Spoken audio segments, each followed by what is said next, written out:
Good morning, everyone, or good afternoon, depending on where you live. Welcome to White Women. It's time to get unstuck, break our silence, and change the status quo.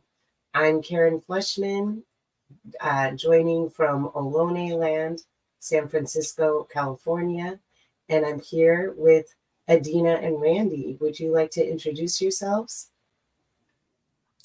Hello, y'all. My name is Randy Seidner. It's an honor to be here with you, Karen, today. I'm calling in from the coastal Miwok and Pomo lands, and also known as Sebastopol, California.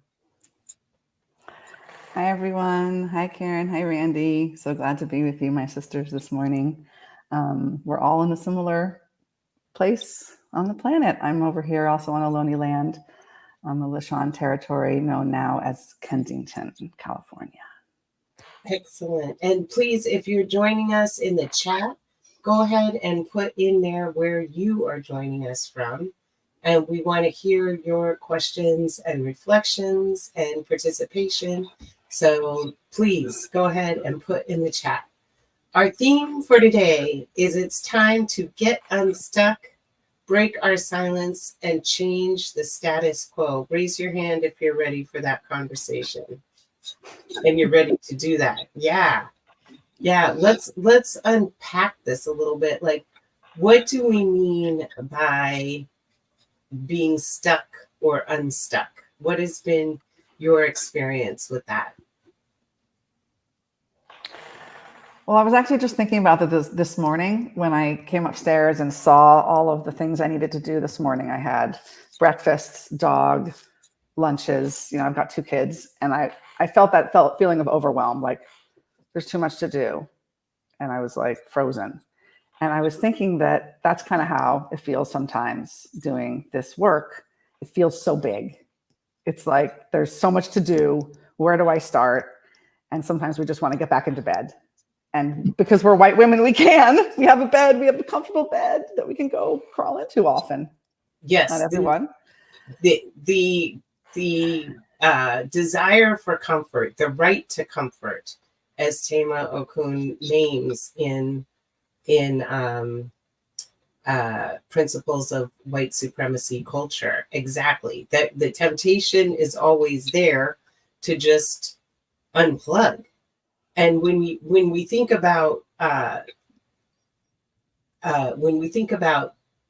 being stuck, that is very much a trauma response, right? We think about flight, fight, freeze, fawn, and freezing is a form of trauma response. And it can feel very overwhelming when you start to understand the complexity of racism and how it operates on multiple different levels. Like you said, it can be like your system can just say, I'm overloaded and I don't know what to do. What about you, Randy? Have you ever experienced that? Oh, absolutely not. No, I don't get stuck. Of course. So one of the things that's coming or arising for me is how I will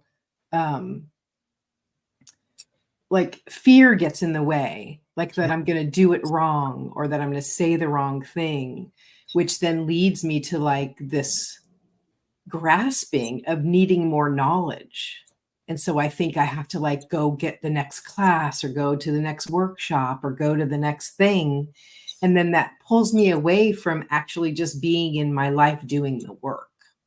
So, trying to be mindful, then I circle back to just pausing when I really feel that fear coming up and taking a breath and going, okay, yes, you are going to do harm. We as white women do harm, but I know how to repair. And if I slow down to really be with what's present, I can do less harm.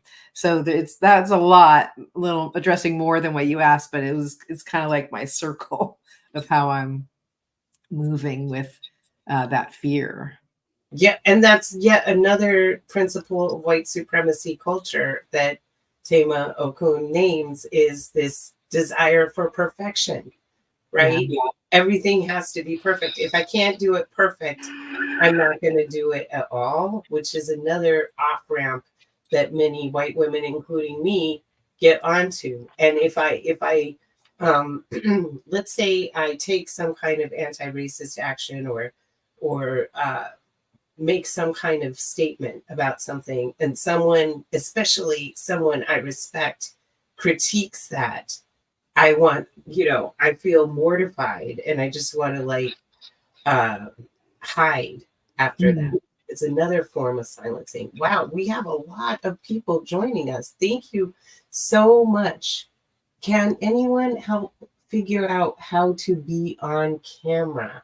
Or are we not supposed to be? Yeah, I'm sorry. The only folks who are on camera for this conversation are the three of us. I can't really add you in from the chat, but thank you.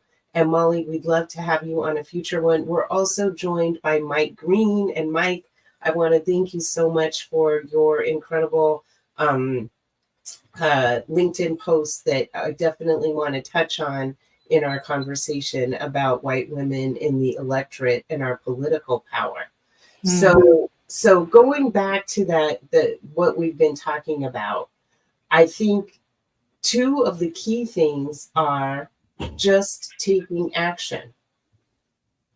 It doesn't have to be an enormous action. It can be one small thing, calling your city council member or showing up for a public comment at your city council meeting, or even phoning a friend and checking in with them and saying, hey, can we figure out what we can do together to take action on this? Because I also feel this big pressure to, these individual actions, and I do that too, where I start, oh, let me take into action individually, when it would be so much more powerful if we take action collectively. Yeah. Can I just add in something there that circling back to the stuck piece that has been extremely helpful, having a group of women or people that I'm accountable to, that I'm working with. Like there's no way I could do this alone. And so that was one of the things that helped me get unstuck, was finding other community members to be able to work with and to have their support and their love and their wisdom And their enthusiasm.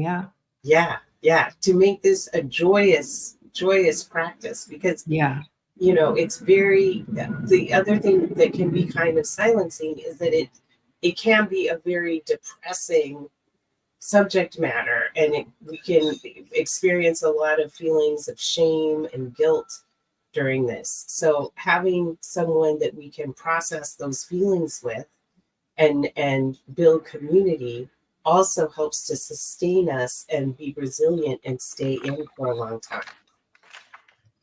Yeah. Randy, you shared a really great article that the workshop is not the work. Maybe you could share some of the key insights from that article. I thought that was a great point. Let me, Adina, do you want to try and share something because I'd like to offer who the author was to that also. So I'm going to see if I can, unless you have it up, Karen, I'd like to be able to uplift that. But sure, yeah, go for it.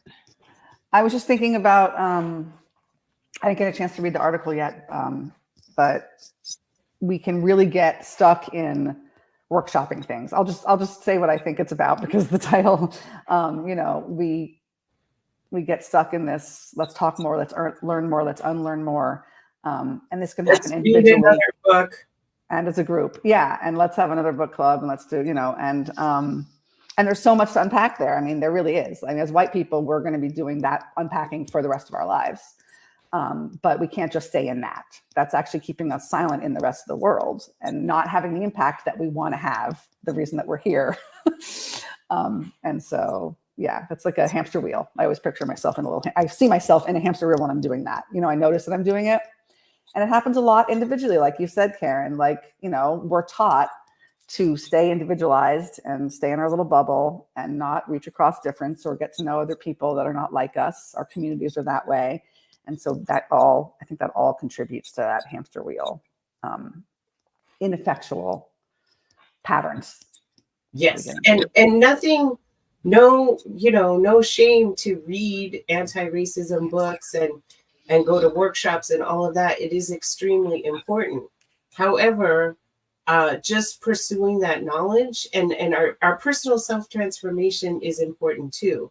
But we also have to get out into the world and materially change the conditions and the policies and the practices in the world so we can shift the culture. And that is how we will ultimately end oppression in our country and have true community. So I think all of these are very, very important points. And that's why also having a group that you can be accountable with is so important. And Mike Green has a great comment. Building a community of practice is essential to sustain, support, encourage, celebrate, strategize, and measure progress. Thank you, Mike. Yes, that we have to, when we have others in our circle, also we can draw from their different strengths. I think about the civil rights movement and how people had a wide variety of roles, from logistical roles, making food, planning, doing flyering, getting out there. Like, so many different people contributed in the way that was most aligned with them and their talents and skills. So I think we can draw a lot of knowledge from that experience. One of the things that that the woman, and her name is let me just go back here, Catherine Jones. She talks about like this white paralysis, how we start in the work and we start learning and we start doing, we don't know what to do because we don't want to harm our Black brothers and sisters in any way. So then we just keep reaching for the workshop, and that paralysis is something that we are taught, and it comes, I think, from like the foundation of that is perfectionism or performative action. So that's one of the things that's stuck with me about this white paralysis. Like, hey, don't know where to go. And I guess that circles back to being stuck again. Yes. And at the same time, Malcolm X told us, hi, Dan. Malcolm X told us, white people, don't start hanging out with us. Your work is not becoming a part of our movements. Your work is in your community, reaching your community. So I think there's a time for both, right? Definitely. For us to be in interracial space, and that is how we are going to really understand and build relationships. Out of those relationships, we will be able to take informed action to change the world, right? Because as white people, we can't say, oh, this is what we need to do to end racism, right? We need to listen to and follow the leadership of Black, Indigenous, Asian American, Latino American. We need to be in solidarity with them and following their direction. And we also need to get out into our communities and work with our people so we can grow the base of people who support this work. So I think it's a both and in there. Yeah, it's a dual path, right? It's the staying accountable, and then to our people that we're wanting to be accountable to, mostly our Black brothers and sisters, right? The leaders in the communities that we're in, following their lead, and then also moving from and educating, reiterating what you're saying, Karen, our communities of our white sisters, in my case, my white sisters who are wanting to do this work, but not knowing where to go. It's staying dually, not just focusing on one landing on, oh, I'm just going to stay in this seat. And then we can't be effective. Like the effective comes when we're cruising down both paths. Yes. I am looking for Mike Green's post because Mike had a great question for us. He asked, what would happen if a majority of white women, the largest voting bloc, aligned their voting power with the majority of non-white women led by Black women? And he posted a chart here from the 2016 and 2020 elections that showed that U.S. women voters in 2016, 52% of white women voted for Trump. In 2020, 55% of white women voted for Trump. But among Black women voters, 94% voted for Clinton and 90% voted for Biden. Hispanic voters, 69% voted for Clinton and 69% for Biden. And Asian American voters, 79%, Asian American women voters, 79% voted for Clinton and 69% voted for Biden. And I'm not trying to get into a vote blue no matter who situation here. Like I voted uncommitted in the primary. I think this is very important. But Mike says we could transform everything if women became a united voting bloc following the leadership of Black women. If we combine the numbers and resources of white women, literally, we could have enough political power to make our country safe and better for all women. Yeah, this really makes me think about one of our topics today about, how our silence is not helping anyone. Yes. And it's actually harming people, because I'm also thinking about all the people who don't come out to vote. And a lot of them are likely white women, because however it turns out, we're probably going to be okay. That's it. It doesn't affect us in as scary of a way. And so anyway, that's what when you were speaking, I was thinking about the silence piece and all the people that are not even doing anything, voting at all. And those aren't representative in the numbers you said, but that's a big piece here. Is getting people. That's a big piece here too.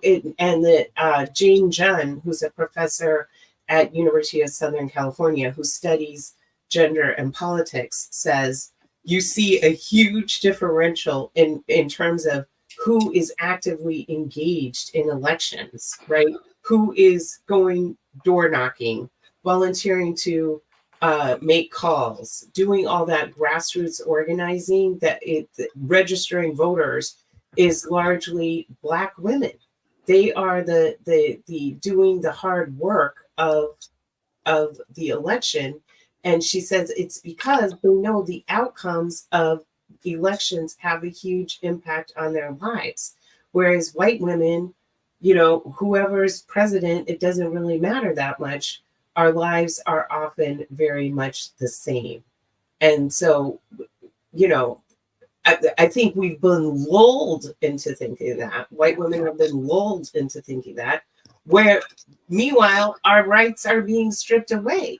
Just this week, the Supreme Court is going to consider banning mifepristone, and this would take place nationally. It would impact women all over the country, not only in red states. If this happens, and we see this, like the level of violence against women, sexual assault, all of this is so high, and gun deaths have become the leading cause of death of children. And we're just kind of complacently going on and on about our lives as if this is not actually happening when there is an actual huge crisis, not to mention U.S. involvement, what U.S. Leading the funding and support of genocide in Gaza and all the different Sudan, Congo, et cetera, et cetera. We are so we're just wandering around like everything is normal, but it's not. And our voices are definitely needed. Our voices are definitely needed. Can I circle back for a moment to something Adina said? And that is that, I think you were talking to complacency, Adina, especially our white sisters, including myself. When I say that, I was always including myself there. But there was something that said that, we think it doesn't affect us when we're complacent. And if we really understand the whole, weaving humanity together, it does affect us. And I think that's one of the biggest pieces that we need to understand as white privileged women, that what's happening with our Black sisters or our brown sisters or our Asian indigenous sisters, that is affecting us. Yes. And until we deeply understand that, and really interrogate it within ourselves, we're going to be complicit, and we're going to also not find the freedom we're hoping to find. Yes. I mean, when you study the history of women in this country and you see how all of this has been very intentionally designed by wealthy, powerful men to perpetuate their wealth and power, and white women are both oppressors and oppressed within this system. And our sisters have asked us for generations to come to their side and be united with them. And instead of uniting with them, we've turned to white men and sought to maintain our power intergenerationally, pass our privilege and power on to our children. And we see that in the voting patterns that, since the 1950s, in only 2 elections have the majority of white women voted for the Democratic candidate for president, and that was Bill Clinton and Lyndon Baines Johnson. So we see that we've been acculturated to preserve white power and to see the advancement of women of color somehow as a threat to our own advancement. And we see that in the workplace, in the way white women show up and are not allies to our sisters of color, and how that winds up impacting all women in the workplace. Yeah, I think it's a good offering to bring in Bea Richards here at A Black Woman Speaks of White Womanhood. If we all on the call would listen to that, I think it'll deepen your understanding of white womanhood and how her beautiful offering to us white women on how we can do better. Karen, do we want to address some of the questions in the chat? Looked like there was who belongs to white supremacy culture is a question. I'm not sure. Adina, did you see another question? Yeah, I was wondering what, sorry, I was looking for the video. Actually, I was going to share the video. Yeah, I was wondering what that meant. It says just user. We don't know who put that up there. Yes. So just see if Molly Kennedy is saying, in my understanding, we're here for this conversation to hear how we can pull together as white-bodied women to interrupt and uproot the status quo, white supremacy culture. And part of that includes voting. Part of it includes having conversations with our fellow white-bodied community members regarding all things liberation versus divisiveness. 100%. That's what we are here to share. Tama Okun's work can be found here for folks who may not be familiar. Yes. whitesupremacyculture.info because we have a question of who belongs white women culture. Okay. What was I going to say? So we have a couple of upcoming offerings that we would like to share for people who are in the Bay Area.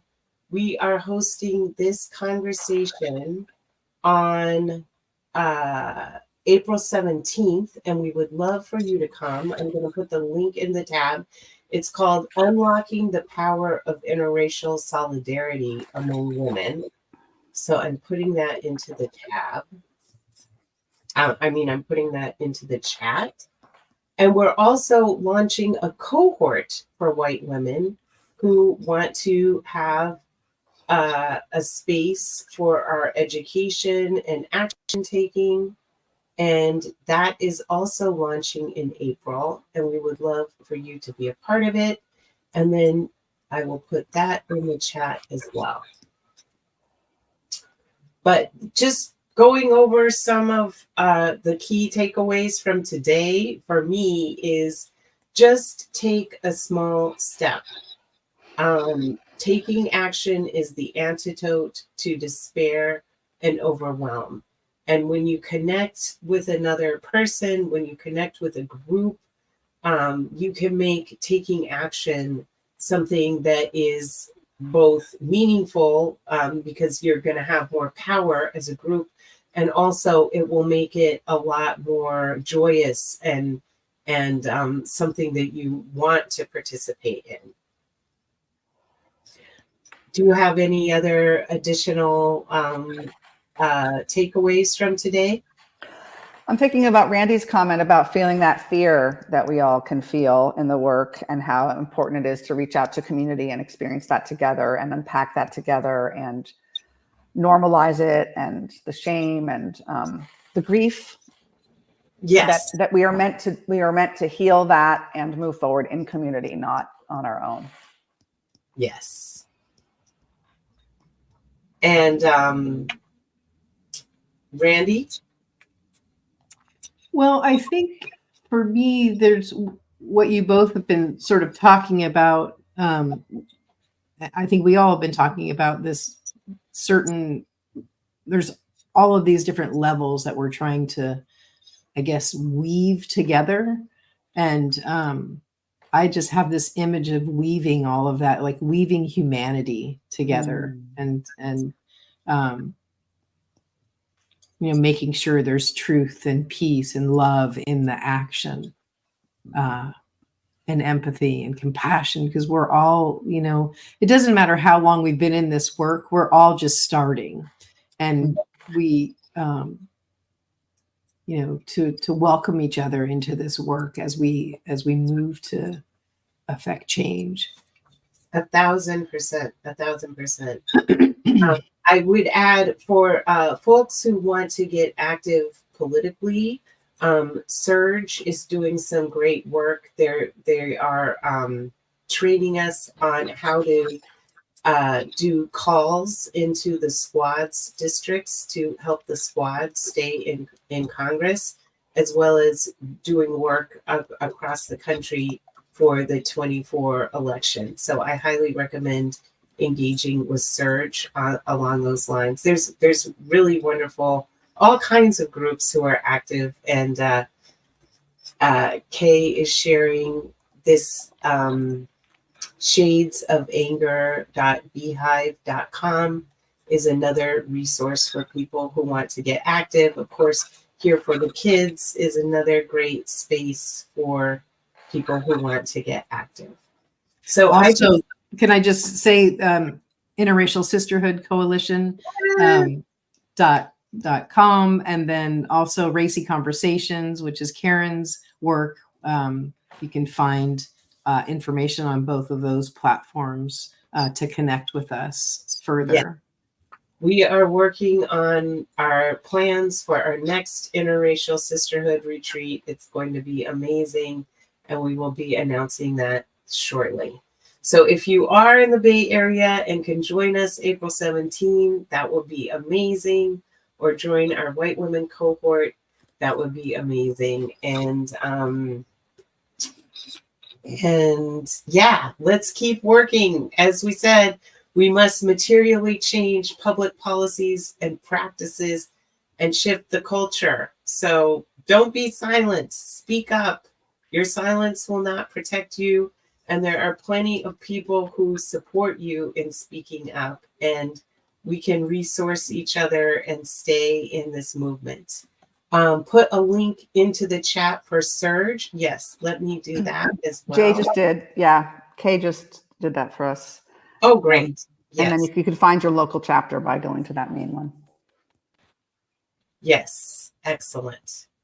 Thank you so much, everybody, for participating. I'm super delighted to see all of your beautiful faces and for sharing your wonderful ideas. And yeah, let's keep in touch. We'll be doing some more of these lives. Okay. Thank you, everybody. Bye. Bye, Karen. Bye, Randy.